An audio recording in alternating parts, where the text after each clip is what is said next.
ihora lokuqala salishaya salivala sasiphephetha mbukeli asidlali phela thina xabhizisa ke uma ngabe sekudlala lomkenene zoyibika usuku usubona ke nawe mangabe ukuthi uyimbangi yethu ukuthi hayi cha yabona ke manje sibhemile idlugwayi kuleli hora ke mbukela sokuphathela uLathoya Makhene ongisaziwayo ozosixoxela nje ngohambo lwakhe wena hlala nathi unganyakazi madlongothi. Yebo mamtshali, second hour awuyayipheka lembisi. Hayi ngiya-agreeisha ndiyavuma ngithi yebo. Nababukeli ngiqinisekile bathi he hamba mamtshali. Masiphinde sibulise kubabukeli bethu. Ngoku ke singena sithi gala kanqa kwiyure yethu yesibini yenkqubo emva kokuba ke eyokuqala siyibethe sayosulela enhloko. Ukuba wena ke uthe waphosa ungaxhalabi kangako ngokuba ke kusekuninzi okuzayo. Kule yure ke singena kuyo ulindela okukulandelayo ukusweleka kuka Aziz Pahad okungqonge iParlamente ye-BRICS kwaye ke sizawukhe sithi krwaku nakumdlalo wamanqindi ukubona nokuva ukuba ingaba kukhona kusini na abakwenzayo ngokungqamene nale nyanga yamagugu. Isendimlo ke ukholosa kalubisi masichaye iqhuma sijonge eziqhubekayo kule yure.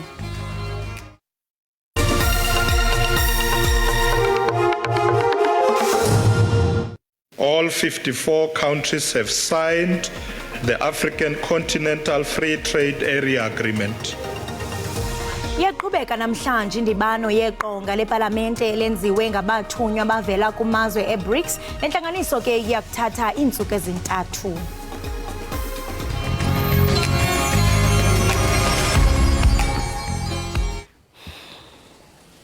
Kamali kaJesu sanibonani babukele emakhaya igama lami uSibubhana the gospel dude ngila ekhaya Jikelele. Keep watching ekhaya Jikelele siniphathele kumnandi umdlalo neindaba na yonke into oyithandayo. God bless you.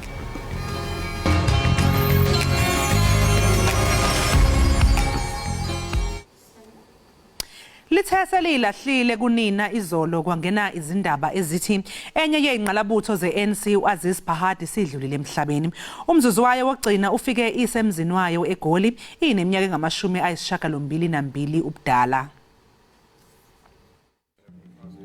uPahad wabe eyiphini likangqongqoshe eminyangweni wezobudlelwano namazomhlaba phakathi ka1994 no2008 waphinde futhi waba yilungu leParlamente phakathi kwayo leyo mnyaka. Kwanti ke wafulathelela kuleli kungakapholi maseko nje ukuthi kuphothulwe icala laduma kakhulu ngeRivonia trial lapho okwagwetshwa khona uDilika Jele ezinye zezigayigayi zomzabalazo okhona kuzo ubaba uNelson Mandela, ubaba uGovan Mbeki kanye nobaba uWalter Sisulu. uPahad wabuya ke kudingisweni ngo1990. Indibano yentsuku ezintathu yeqonga laseParlamente elihlanganiswe ngabathunywa bangaphaya kwamakhulu amabini abaphuma kumazwe eBRICS iqalile phezolo eKempton Park eGauteng. Le ndibano ke ivulwe ngusekela mongameli welizwe uPaul Mashatile kwaye kujonge ukuba onke amazwe eBRICS amweleze ubudlelwane bawo kunye nendlela zentsebenziswano. Ngesikhathi kuvula lo mhlangano iphini likamengameli wezwe Paul Mashatile litshele izithameli zawo ukuthi izwekazi Afrika likulungele ngokwanele ukubamba iqhaza eligqamile maqondana nokuhwebelana kanye nokufukulwa komnotho ebalazweni lezimakethe zomhlaba. Africa is moving towards a single African market. All 54 countries have signed the African Continental Free Trade Area Agreement. We are well on our way to creating the world's largest free trade area. Kepha ke umholi weUDM ukholwa ukuthi udaba lokuhwebelana ongenambandela kumele lucutshungulwe. Well, the issue of currency still needs to be debated because one mustn't just get too excited by mere rhetoric statements. Because look at who are we trading with? What is the outside world doing out there? Kusenjalo elinye lamalungu amasha enhlanganweni yeBRICS nokwi-United Arab Emirates lithemba ukuthi lizoba nomthelela omuhle kule nhlangano. We see that by joining BRICS there is great value that we can add when it comes to playing a role where we promote the issue of peace, the issue of coexistence and the issue of understanding the role and accepting that each community and society and nation should enjoy that prosperity. Kulindeleke ukuthi kusasa amalungu esishayamthetho seBRICS adingide ngeziphakamiso okuvunyelwane ngazo emhlanganweni wenyanga edlule okufaka phakathi udaba lokuhwebelana ongenambandela kanye nenkinga yokuguquguquka kwesimo sezulu. Speaker of the National Assembly. Uqinisa ubudlelwano nokulandelela ukusebenza kweinhloko zembuso emazweni eBRICS ngenye yezinto eziseqhulwini engqungqutheleni yesishagalolunye yosomlomo emaphalamende emazweni eBRICS. Le ngqungquthela iqale izolo ihleli ke Empress Palace eGoli. Inhloso yesigcawu sephalamende uqinisa izinqumo nezivumelwano ezathathwa engqungqutheleni eyayibanjwe izikhulu zamazwe omhlaba eBRICS ngenyanga edlule. The legislature and parliament has a responsibility to ensure that all parliaments are empowered enough to ensure that the heads of states. Izingxoxo ezithinta ubudlelwano bezohwebo, ukuthula nezokuvikela, ukuguquguquka kwesimo sezulu kanye nokuthuthukiswa komnotho zizoqiniswa futhi zidingidwe kulezi zinsuku ezimbili. We are playing host to global.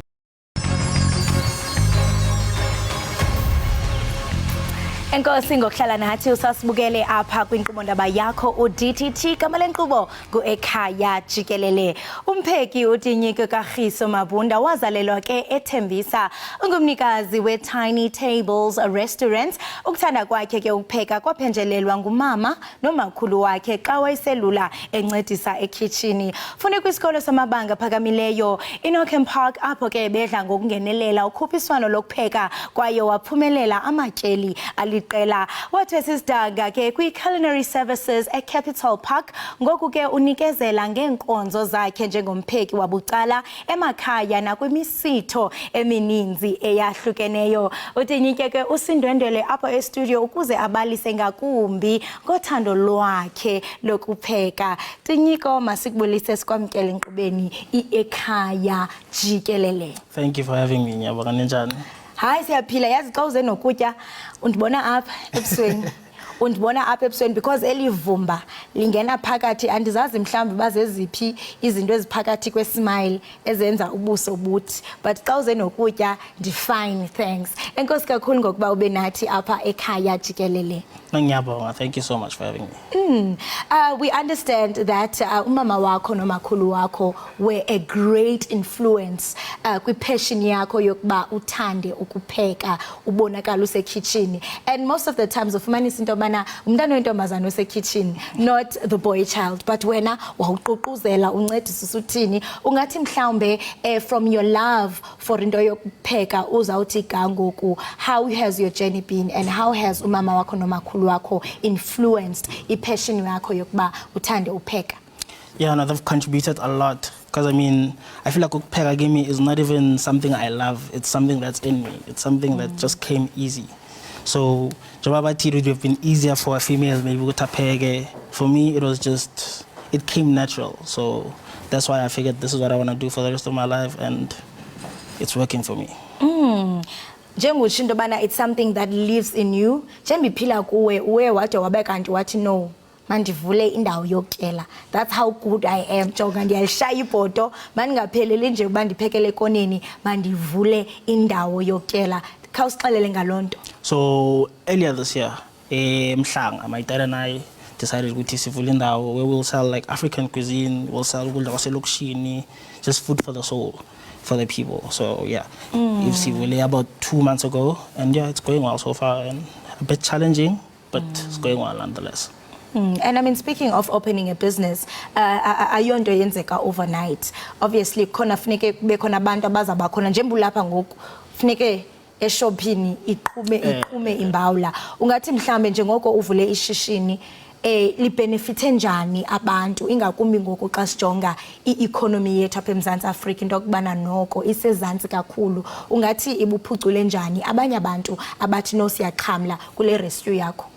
Look, I mean, lento lena has been done by a young black man, so it's something that is we should learn from, you know.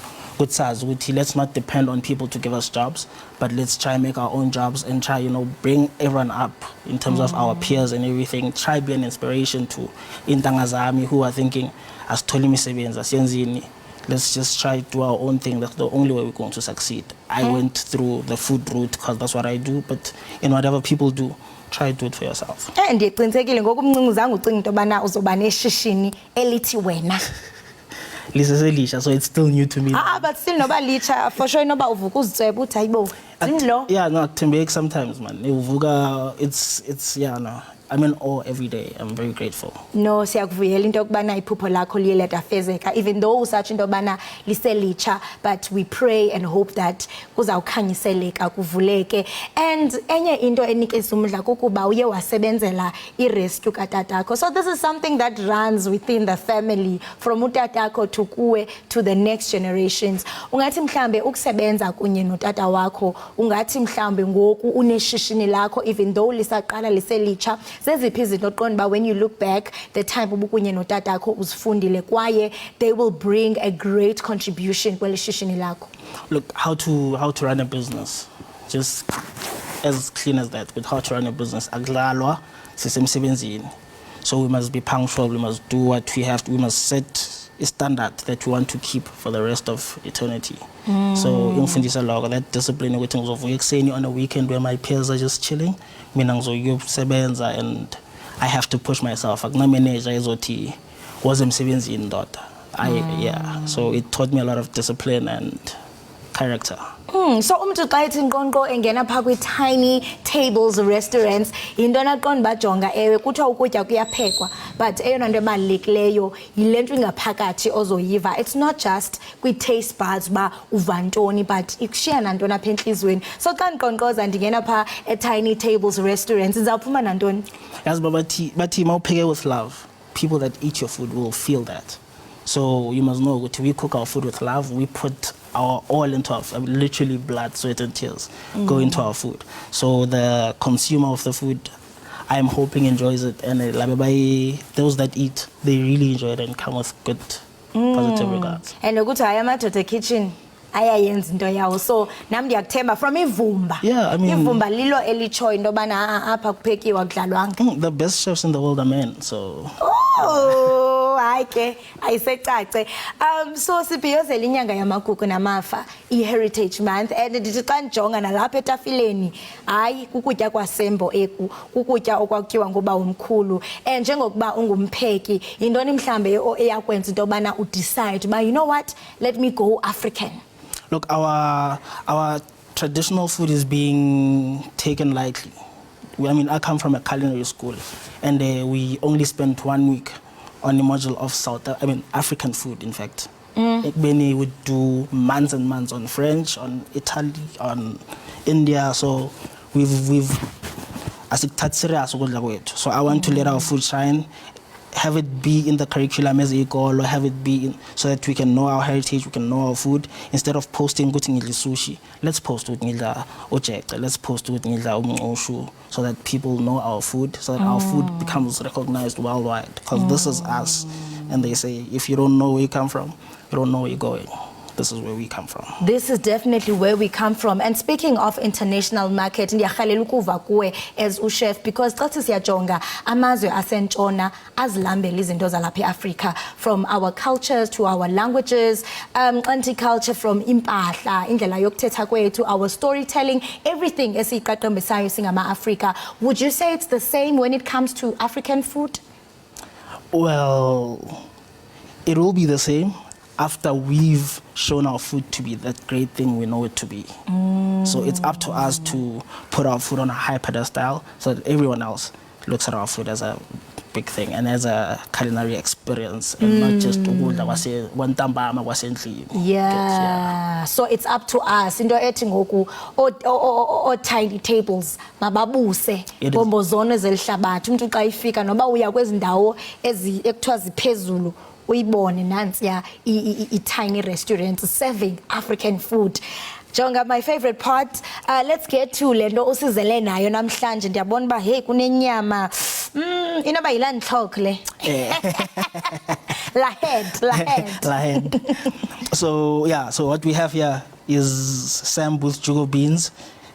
Ngesintu umngqosho. So sinomngqosho lana nenyama enhloko with braised cabbage esikhwele ngalo sonke. I went really simple. I didn't try be a chef about it. I literally made home food. I made traditional food so that we can eat. And ndithanda nenantsikana eziplates ze-animal osebenzisileyo into ethi nyani vele kwasendulo sasisebenzisa ezi. Ngesihlala phansi on the ground and eat our food from these plates. Yes, so inyama enhloko lena. Inyama enhloko lena. Uyimixe nantoni because ndiye ndive into yobana hey imnandi nje vele uyithi cha ityiwe. Ngaba mhlambe wena uye wayixuba nantoni? Yabona mawuthi simplicity is key. All I did was just put salt and let this thing boil until ivuthwa. Uchendodeni Jonga. I cannot wait uba ndiyithi khamu. Kweli cala siyabona khona nesonka sombhako ne? No, ujeqelo. It's dumpling steamed bread. Oh, okay. Yes. So what sonka I did, samanzi. what I did, ngifake nje ama-herbs and a bit of cheese just to, play around with it. But otherwise, ujeqe ihamba ne-chicken curry. It's a very mild chicken curry with traditional spinach, tomato and garlic. Ngaphambi kokuba ndikulahle and funa ubuyele back kwisonka esisamanzi ujeqe. Sina isiXhosa sithi sisonka samanzi. Ndiyakuva into yobana uthi uxube i-cheese. Yabona umuntu xa izothi uxube into ezithile because these are the recipes esizidingayo. Umuntu obukele ekhaya athi no, okay, ndiqhela mhlambe ukuyipheka ngendlela esimple that is ndimixe nje uflour, ndibilise. Wena mhlambe ezi-cheese nezinantsiko osifakileyo usifake njani? Just to also give i-recipe ne-method kubantu ababukeleyo. Look, I won't really give a recipe, but it's a secret. Yeah, I won't give a recipe. But I will tell you, there's a bit of herbs, there's a bit of cheese inside. It's just, I like playing with food. I mean, so this is me playing with my food. So, you put whatever you want. You put carrots in here, you put anything really you want. It's up to you. If you like it, it's good. So into yoba ikhona enye into oyifakile besides cheese. Since it's a secret recipe, ikhona enye into engekho apha. Okay, let's swiftly move along. Kwela cala lingapha ya? And then, so here, basically it's the same thing presented differently. So this is just showing my artistic side of things. So it would be the umngqosho also with the braised cabbage and logo, but plated differently. And then here I've got a palate cleanser, Ekhaya. So it's ginger beer and yeah. Ayenzi ube ding dong. Ekhaya kaloku ndiyayazi ba. It's got no yeast to it. It's got nothing ezokudaka. It's just. Kaloku ndithi singabantu basembo so nomqombothi uyafuneka nje uke uthi xa ugqibo nansi. No, but like 6 khana sivuka. So let's have something ezosiphatha kahle. Ekhaya. Maybe kube meku 6 down so we'd have something. And I mean you spoke about food presentation and eqasiphaka wethu asihoyi sithi but what I see namhlanje, I mean omnye angaze no wonder kunala magama kuthiwa lanhlok, lankuku, lamngqush. Why is it important for you as a chef into yobana kube ne food presentation? Because xa ujonga umuntu uqonda already ngamehlo selutyile already. So as chefs we are artists, we are creatives, and this is how we show our art. So unlike umuntu oculayo or odrawayo or anything, Tina, this is our canvas. This is where we paint by plating our food. So we let our creative juices flow, and whatever comes out, and hope for the best to get abantu to appreciate it. Ne, ndiyakhalela ukuva into yobana ezinto zingasentla because uye uthi xa usemakhaya uphaka into ezinje bathi hayibo yingcale iyatyiwa intoni ke ngokule ngamahlamvu lihlathi kwenzeka ntoni? Or let's see busy garnish, Tina, but these are edible flowers. So see we have to put our food good and it adds a certain flavor to it. I mean without it akuna texture really, it's all soft food, but now with the addition of this there's a bit of crunch. So it brings a different texture to your palate. Ndiyabona kho macephe kutyiwa ngezandla. Kaloku nasembo kutyiwa ngezandla njengoba usitsho into yobana siyahlangana sithi. Lana kudliwa ngezandla. Here, well, you'll need a fork. Mara ngezandla, I won't judge. Kutshiwo khona. Abantu bakufumana phi xa bethi Jonga ndiyakuthanda ukutya kuba siyazi into yobana usebenzela nemisitho ehlukileyo bakufumana phi abantu nje qhwiqhwi? So chef_TK, TK spelled TKAAY. So it's chef_TK. Go Instagram and Facebook Kagiso Mabonda. So my name's Aktinyiko Kagiso, hence TK. I'll give you a moment. No, I'll have more definitely, Mbukeli. I've just tasted esisonka ekuthiwa no jonga sinalanto yenene secret because there even cheese and different and don't, but I'll get more asiya entengisweni. Right, Mbukeli wambe sincokola naye kaloku uthi niko sixele ngomsebenzi omhle awenzayo. Masithi qhwe Mbukeli evenkileni sisazawutya thina apha ekhaya Jikelele.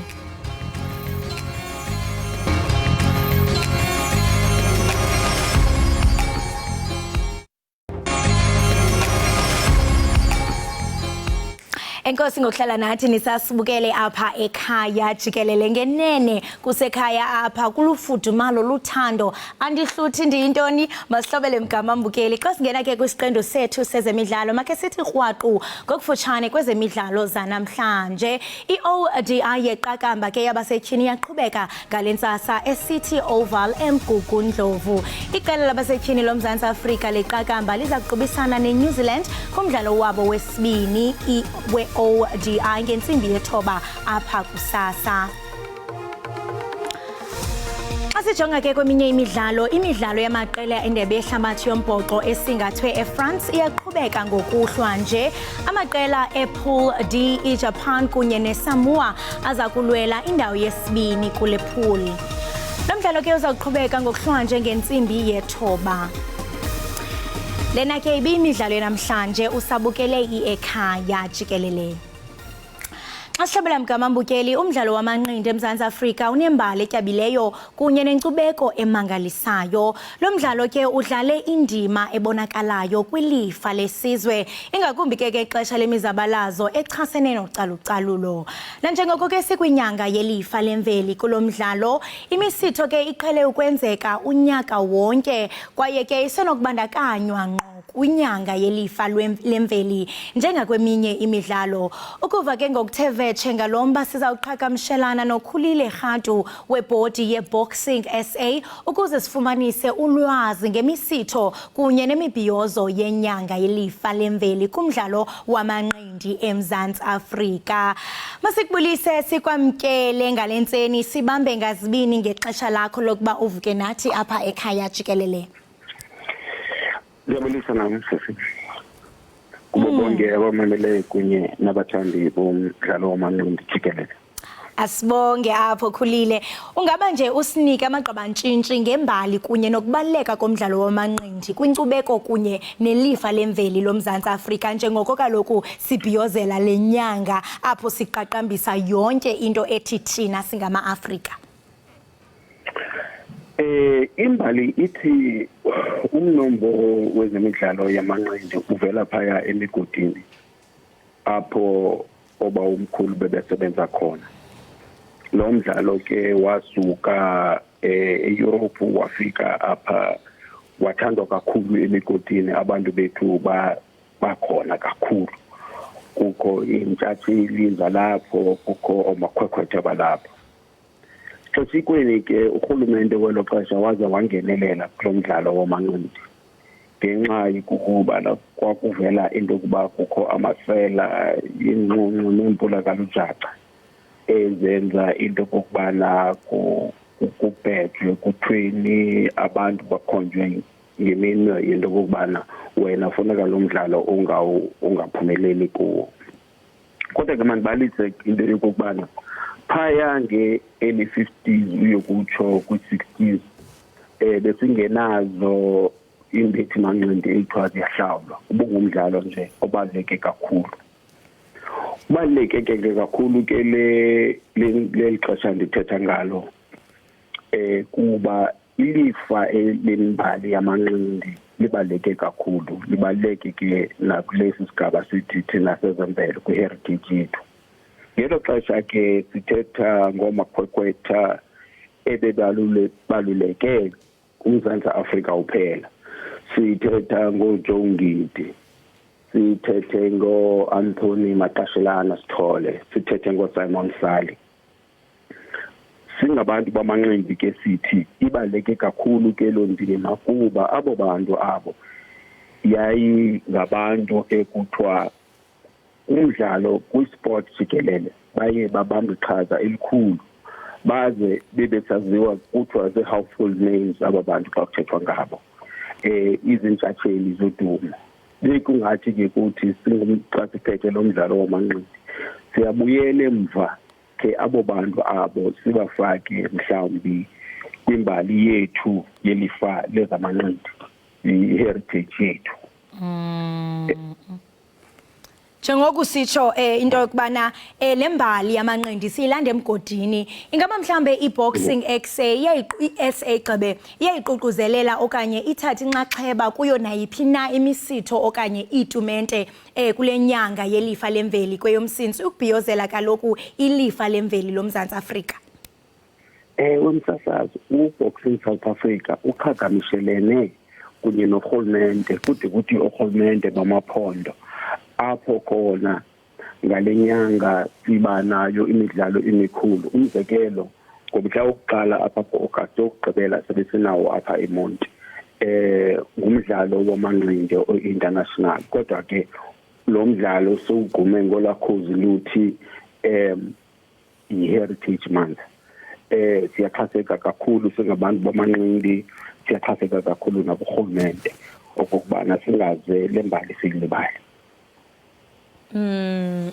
Xa sijonga umdlalo wamanqindi kube negalelo elinjani kwimibutho yezentlalo nezopolitiko apha eMzantsi Afrika, ingakumbi ke xa sijonga ngexesha lengcinezelo, kuba ngaphambili uye wachaphazela into yeminyaka yo-60s no-50s? Ibalulekile lo mbuzo ngana sekhaya. Eyona nto ibalulekileyo ukuthi njengoba ndisitsho ngoku ikhona i-program ephethwe yi-Boxing South Africa i-Back to Basics, ethi ke loo nto sibuyela emva ekhayeni phecelezi. Kuphi ekhayeni?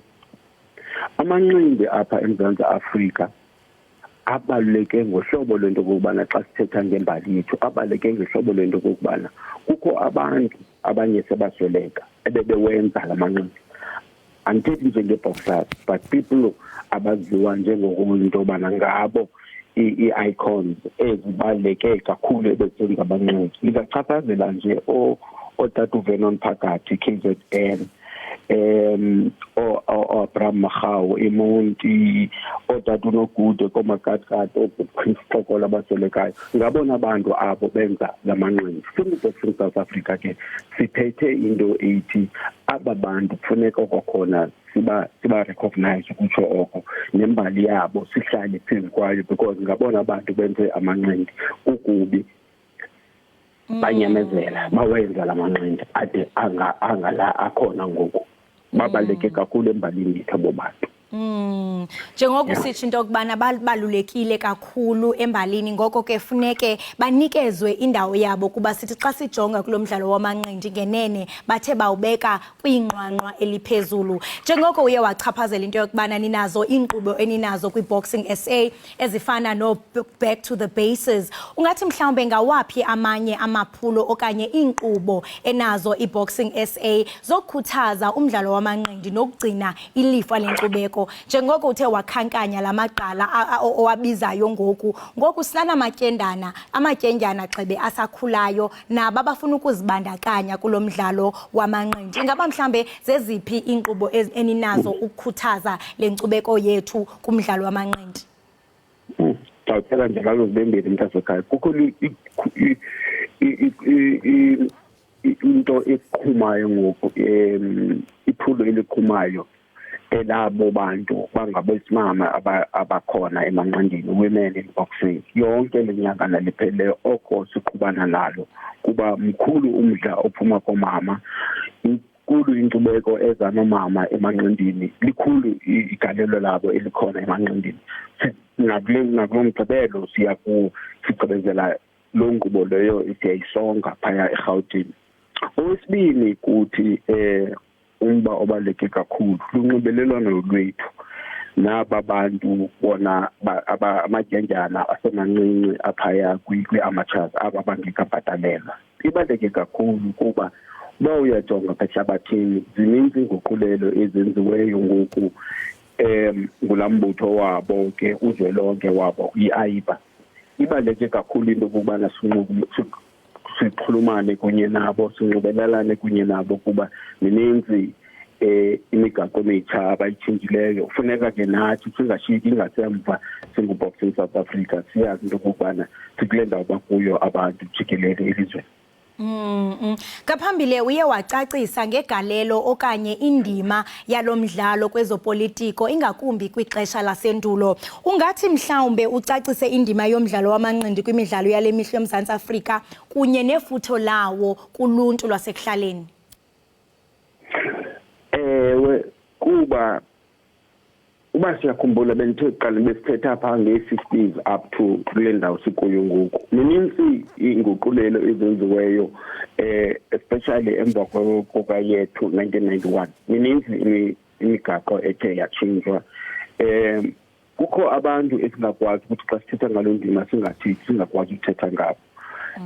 ubu-Ben TNT likalakhe eSoweto, Mzikiti Square, eMonti, nabanye abanamagama amaninzi angaziwayo, oMabhuti Gwavu, baninzi abo bantu abathe abo babekhona la. Kukhona into ethi ngo-1990s, 91, there was an organization ekuthiwa i-National Boxing Coordinating Council, iphethwe nguJekiselele, ngumkhulu kaJekiselele. Ithetha ukuthi le nto aba bantu banegalelo elikhulu nabo abalidlalileyo ukuthi kakhulu kwinguqu ezenzekileyo zasemanqindini ezenze into yokubana abantu nee-boxers ezi zithathe njengoba ziyingxenye nendima ye-boxing ngokunokwayo, ziyakwazi ukuphatha ngokwazo, ziyakwazi uzenzela into zazo. Kakhulu negalelo labomama zizinto ezintsha ezo ezingene emanqindini ezifike kunye nabo. Enye indlela ebalulekileyo le uthetha ngayo ye-community. I-boxing incede abantu abaninzi nabantwana abaninzi ukuthi basuke kwimpembelelo zotywala neentsangu zonke ezanto bahambe babe lapha kunye emanqindini, ibenze abantu. Baninzi abantu esinobakhomba, zininzi nee-boxers esinozikhomba sithi lo mfana i-boxing imncedile ngolu hlobo nolu hlobo, Ekhaya ilincediwe i-boxing ngolu hlobo nolu hlobo nolu hlobo nolu hlobo. Ngamanye amagama i-boxing kakhulu incedile ukuphuhlisa nokuthi iqaqambise abafana abancinci abasazongombuso elizweni. Khulile kukhona nesikhalo sokuba mhlambe njengoko sibhiyozela lenyanga yamagugu namafa, imbethi manqindi zibona ngathi mhlambe zona azibandakanywa xa kujonga imisitho apho kubhiyozelwa khona inkcubeko. Mhlambe ungathi kuba kungaziwa njengokuba ukhankanyile into kubana kukhona abantu engatshiyo into abana zii-icons kwaye bayaphumelela kulo mdlalo, ingaba mhlambe alaziwa elinani labantu abathe bagqwesa kulo mdlalo lento sekukhona eso sikhalo? Kwaye ungathi mhlambe i-Boxing SA isebenzisa njani neminye imibutho okanye amaziko ukukhuthaza inkcubeko nembali yamanqindi kweli loMzantsi Afrika? Kudala ke sibetha le ligubu ekudala silibetha eli lokuthi siyalifuna uxolelwaniso nokudibanisa inhloko phakathi kwe-heritage kunye ne-boxing apha elizweni lethu. Mininzi ke imigudu eseyenziwe, singayiqhobela izandla kakhulu i-heritage nge-steps ethe yazithatha kule nto. Kodwa ke ibalulekile kwakhona into yokubana siyazi into yokubana i-Boxing South Africa yona njengombutho njengeqoqo elikhona, liqoqo elijongene nomdlalo wamanqindi kwimbethi manqindi ezibhatalwayo. Ukhona umbutho okuthiwa i-SANABO, i-SANABO, South African National Amateur Boxing Organization. Bona ke baxinzelela kakhulu phaya kumagatyana asakhulayo nakumantombazanana asakhulayo abakabhatalwa. Kodwa ke ngoku njengoba bendisitsho phambili ukuthi phaya elizweni jikelele zininzi iinkqubo ezikhona ngoku ezitshintshileyo ezenza into yokubana abanye babafana bakwelaa nqanaba le-international bakwazi into yokokubana mababhataleke. Inyani yona yeyokokubana mininzi imizamo ekusafuneka siyenzile and ndiyayazi into yokokubana ezinye zenjongo neminqophiso kaBoxing South Africa kule minyaka emibini emithathu izayo into okubana uqinise la qhakamishelwano kunye nayo kunye nesanabo uqinise uqhakamishelwano kunye neHeritage Council.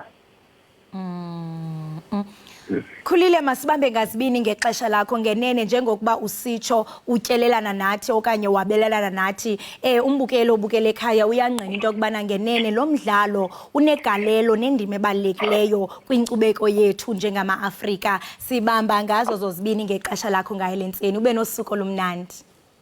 Jabulele.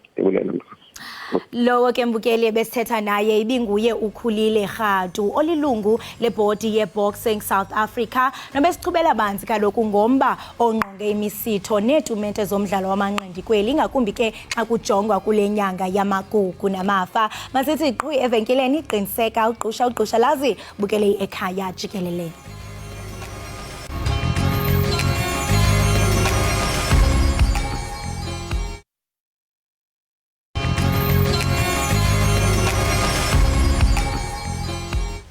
Siphinde sikamukele mbukeli lapha ekhaya jikelele. Sibonga kakhulu ukuthi uyosahlanganyele kanye nathi la ku DTT. Namhlanje ithini date lapho kuthiwa kwenzakalana ezweni makhulu? I-28 namhlanje kaSeptember. Aniphazama ndithi? Yes, namhlanje i-28 kaSeptember kuphawula usuku ekuthiwa yi-Good Neighbor Day. Hey, yabona xa ndithi Good Neighbor Day usemadolobheni. Hayi uthanda ubanzinyana because njengoba kuphawula olusuku eyona njongo ukukhuthaza abantu into yobana mhlambe ubangaba kunomakhelwane wakho oqondayo into yobana makhelwane wam xa ndisezinsizini kumnyama ndiyakwazi ufowuna ndithi hayibo makhelwane khawusondele nganeno. Wena mamtshalo uyoqonda ukhumbule nawe embukeli into yokubana ngaphambi kokuba ngoku kube khona impucuko abantu behlele edolophini bengathethisani besithini. Dala wawazi into yobana mhlambe hey uba ndiphelelwe iswekile ndiyakwazi uyapha kwamamtshali ndicele umamtshali ayizise. We nawe ndiqinisekile unamabali ongawashara okanye ukhulele apha ngumntwana lapha edolophini? Lutho mina ngikhulelwe Lunti. Waceza le ngakwanongoma ogogwami lapho khona besiya nje siyocela kamakhelwane namakhelwane beza kube bekhululekiwe bingekho into ukuthi you are bothering us. Apha eGolithini imqubo? Hayi manje no eGoli kuba nzinyana kuba nje ungabe usedolobheni mhlawumbe uhlala oneighbor ama-flat yabo kuba ngcono baseduze but uthola ukuthi kulezi indawo lezi uthola ukuthi umuzi umakhelwane ule kude kuma-estates anibonani awumazi nomazi nabangane engxaki uyawufonela umuntu masithi mhlambe u30 minutes away or unebhakho sekuyi-security at the gate inaba yintilo yeah but ukhona umakhelwane wami mina si-right naye-ke noma ekude kodwa siyachatha nango-WhatsApp izolo nje ngihambe ngayo-charge ifoni yami ngoba bekune-load shedding wayakhona ngathumela nje ingane ukuthi hamba ngicela bengitshajela ifoni so ilanda after an hour ne so kuyakhuthaza wena mbukeli uba ngaba mhlawumbe unomakhelwane wakho oqondayo into yokubana jonga mani load shedding ndiyakwazi unqonqoza ndithi maki khona ncede mhlambe uyahamba uyakwazi ugcinisa umntwana nangantoni na oqondayo into yokubana jonga umeza wami unguqala balibanza kuthiwa ke namhlanje yi-Good Neighbor Day so kufuneka umphathele nomama Flower uthi happy neighbor day maki happy neighbor day appreciate man so namhlanje I know ngamanye amaxesha amaninzi awukwazi ukusoloku appreciate umuntu umxelele into yobana hayi mani ndiyakuthanda indlela owenza ngayo ndiyayithanda indlela esiphilisana ngayo so olusuku lithi nqonqo meza nabasamaresi njalo ngithi nabone ipha nasamaresi bakhona everywhere nasemkhukhwini noba mhlambe sihleli because hey abantu bayaxabana ngokuqonda ba ajonga akuthethiswana umeza uphuma seyiqumbile noba ubuye emsebenzini utshintsha apha eGeseghe and yazi omakhelwane basiza ekakhulukazi khona amakhaya lapho uthola ukuthi kuhlala khona abantu abadala ngabodwana bangani asikho mhlawumbe ingane ebanakekelayo uthola ukuthi mhlawumbe umakhelwane sekuba uye ethi gogo uvukile namhlanje yabona ukucheck ogogo nanoma sekwenzeka into umakhelwane abokuqala ukubona bese yabika ukuthi hayi bogogo akekho right unyanisile and uzoqonda nakwi-family ezininzi because asihlali ne-family zethu abantu abaninzi uthola ukuthi ifamily mhlambe isemakhaya umuntu usezidolophini but umakhelwane ngowokuqala ukufika kwindawo yesehlo uba kungathiwa ngoku nantsi into isehla umakhelwane ngowokuqala azothi yo ndifike kuthi akwazi ukulamla if akulamleki kodwa akwazi into yobana hayi ndithe xa ndifika kwenzeka oku ndaba ngowokuqala ukufowuna so if unomakhelwane wakho oqondayo into yobana makhelwane hayi wenza siyathokoza kakhulu qiniseka namhlanje into bana uyam appreciate and if niyabona ukuthi hayi man asivani nomakhelwane khani zama ulungisa izinto kaloku hawu lungisani kuthiwa yoniwa ngomlomo iphinde ilungiswe nangawo ewe nawe makhelwane wami ngumakhelwane wami kaloku nawe noba ungelacala hawu happy market day njengamanje ke mbukeli ake siphasa amehlo ke sibheke ke ukuthi ke kumi kanjani lapha yana kwisimo sezulu sothi masibuya ke sibe sesingena kuyihamba phambili sesingena ehoreni lethu lokugcina.